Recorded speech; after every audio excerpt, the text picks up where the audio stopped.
Raining for 3 days. Starting Sunday afternoon. Tapos Tuesday afternoon na. Grabe lakas guys. Ayan, pag medyo tumila, silipin natin yung mga plants sa labas. Hindi naman sila gaanong nababasa, pero pag sobrang lakas and mahangin, yan, medyo nababasa sila, lalo yung nasa rack natin sa baba. Ayan. Sobrang lakas. Nag-aayos-ayos kasi ako dito hapon, hindi ko natapos kasi grabe yung ulan. Itong rack na to kasi is ilalagay ko sana dyan sa side na yan. Aayusin ko yung ibang gym ko. Yung astro, yun, para makalat sila. So, pagsasama ko sana yung astro na nasa harap ng gym. So, hindi ko matapos-tapos dahil masarap matulog. Sobrang lamig, sobrang lakas ng ulan. Grabe, oh. Grabe, yung habagat lang to guys sa amin, sa Cavite. Pero ganyan nakalakas. Ayan. So, mamaya, check natin yung plan sa labas pag tumilaw. Good morning! Yan, hindi ko natapos yung vlog kahapon kasi hindi na tumigil yung ulan. Grabe, hanggang kagabi. And this morning, ngayon lang tumigil, 9:30 na. So, ngayon ko lang machi-check yung ating plants mula Sunday pa. Ayan. Ito pala si Madiba Curl. Diba nangingitim to? So, nirepat ko na siya. Nag-stop na. Pero yung lower leaves, ayan, meron pa siyang mga black spots. Si, ano natin, pumayat. Si Ellen. And, ayan, ngayon ko lang sila machi-check. Ayan, ang Harry Watson overwatered na. Kung makikita nyo, may mga black leaves na. Ibig sabihin, sobra na sa tubig. Una magmamashi yan, tas magbablack. Pati itong aking cactus dito, hindi na siya green. Ayan, so pag ganitong tuloy-tuloy na ulan, succulents, soft succulents talaga unang nagsasuffer. Sila yung unang na-overwater. Ito palang gym na ko in the egg pot guys. Ito, inurong ko. Yan, nasa harap yung maliliit. Kasi, before umulan, may black spot na to. Parang nakita ko siya nung Friday or Saturday. Kaya inurong ko siya dyan. Sana hindi magtuloy-tuloy ang black na yan. Matigas pa naman siya. Ayan. Wala nang nagbo-bloom na gym, no? Walang araw. So, ika-4th day na ngayon. Tingnan nyo, may black spots na yung aking flapjack. Yan, nasusobrahan na sila sa tubig. Yan, tanggalin natin yung mga nagbablock na dahon. Ayan, ang itim. Meron pa sa likod. Ayun, Ay, sana umaraw na. Kaapat na araw na ngayon na walang araw. Ayan, si Darlie Antibay. Agaves, aloe, ayan, okay pa sila. Gymno, okay pa din naman. Ayan, agave. Ayan. Ito lang talaga ang worry ko, yung black na itim niya. So, i-observe ko na lang yan kung lalaki pa. Sana hindi. And, ayan, yung potosina ko. Yung potosina ko, nakalagay yan dati guys sa baba. Ubus na dahon ni Raindrops. Ayan, ngayon lang talaga ako makaka-check dito. Nag-downsize na talaga yung succulents ko guys. Konti na lang sila as in. So, yung mga nandito sa bakod na nakahang, hindi naman sila gaanong nababasa. Ayan, so okay sila.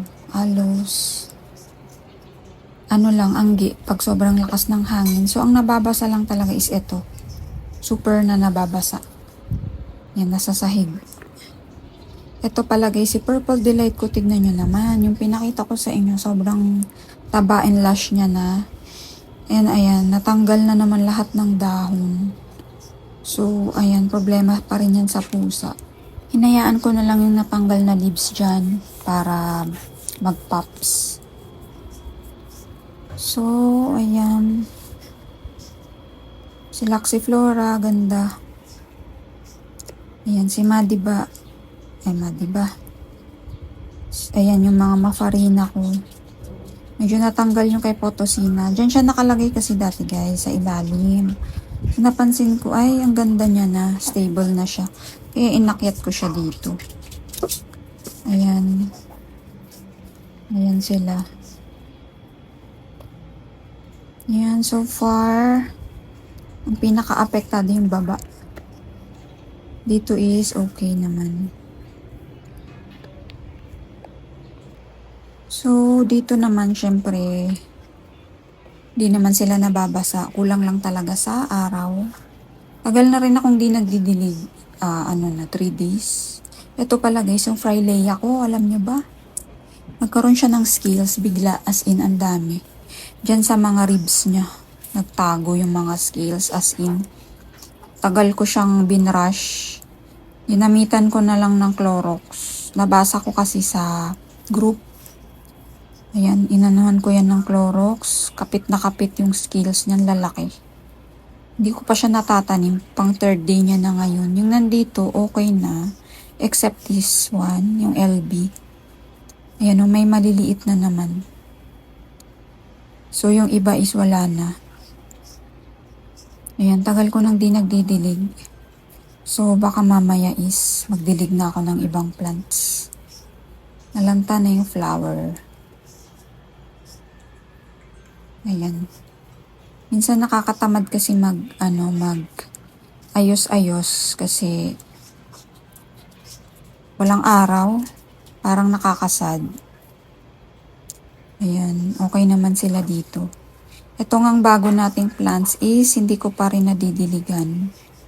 So, baka mamaya mag-introduce ako ng water sa kanila. Ayan. May mga irerepat nga ako na astro. Ito, paghihiwalayin ko tong baby astro na to. Kaya lang, pag ganitong maulan, tsaka na lang. Itong ating Sudulitus, para siyang nagsishrink. Siguro kailangan ko na tong tubigan konti. Ayan, sana umaraw na para mahilig daw kasi sa araw yung Sudulitus. Baka ilabas ko yan pag nag-stable na. So, ayan lang naman yung ating mga updates so far. Ang apektado talaga is succulents. Ayan, may mga new leaves ang ating Françoisie. Ayan, mga crested. So far, okay. And yung ating mga clump. Ayan, ito, didiligan ko na mamaya. Ayan, dry na to. Oh. Dry na sila. Pero baka tubigan ko sila sa na. Bukas or Friday. Eto, tingnan nyo, ang lalaki na guys.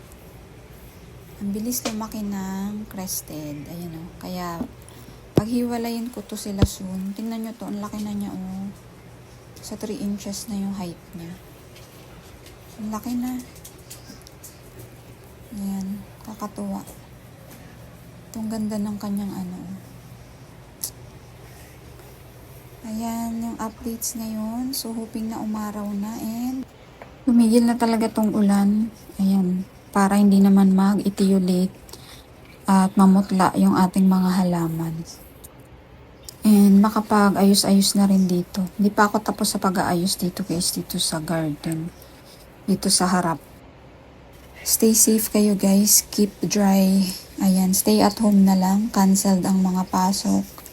Ayan, canceled din yung speech therapy ng anak ko ngayon. So, bahay lang kami. So, thank you so much for watching. And, ayan, stay safe and dry. Stay at home na lang tayo. Ayan. Bye!